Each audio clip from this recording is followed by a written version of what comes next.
What's going on, everyone? I'm Daniel Rodriguez. It's time to review another movie. Today, I'm going to be reviewing the latest Bourne film. That's right, Matt Damon is back as Jason Bourne, once again directed by Paul Greengrass. I'm just going to give you the pros, cons, final score, tell you whether or not you should go check this out in theaters, wait for rental, or maybe just never see this movie at all. Here is my non-spoiler review for Jason Bourne.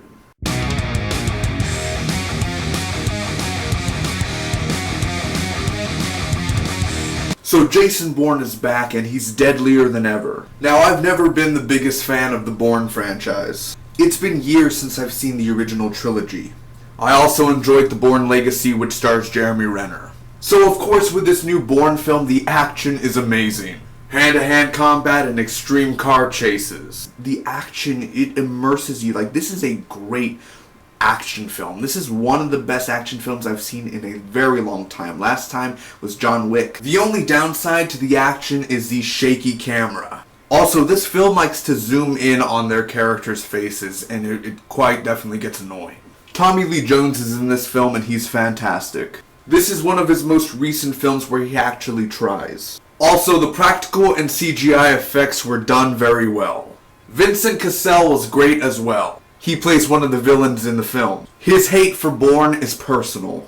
One last great thing about the action is the pacing. And another really good thing about this film that I forgot to mention, Matt Damon. He's a total badass in the film. He doesn't have that many lines. The opening of this movie has a very slow start. The movie really picks up after the 15-minute mark. Now, Alicia Vikander is in this film. And no, sadly, she is not a robot disguised as a human. Now, I think Alicia is a good actress, but I personally didn't care for her character in the film. Every time she talks in this film, it looks like she's bored. Also, there's multiple side characters in this film that get way too much screen time. The main story drifts off and goes into other characters' lives. Now, the story would have been amazing if it would have just been Jason Bourne versus Vincent Cassel's character. And last but not least, while I enjoyed the backstory of Jason Bourne and learning who he really is, there is a flashback scene in here that is just kind of cringy and not done very well. What makes it weird is that Matt Damon didn't even talk in that flashback. All he does is just stare. Overall, I'm going to give Jason Bourne an 8.3 out of a 10. As an action film, this is great. It's one of the best action films out of the whole year, and definitely probably my favorite action film out of the summer. As a regular film itself, it's just good. There's a chunk of the story in this film that makes it weak. And then there's that other chunk of Jason Bourne that was really good, and it even could have been better. Overall, before walking into this film, I expected to be bored the whole time during this film. I walked out very much entertained. Is Jason Bourne worth watching in general? Yes. Is it worth watching in theaters?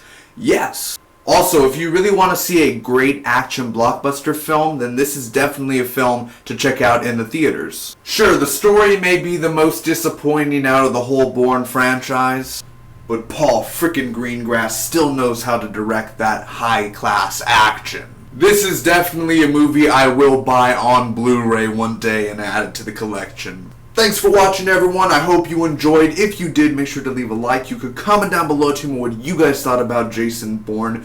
If you enjoyed, make sure to share with your friends. And you want to see new movie reviews every single week. Every new movie that's released in theaters will be reviewed on my channel.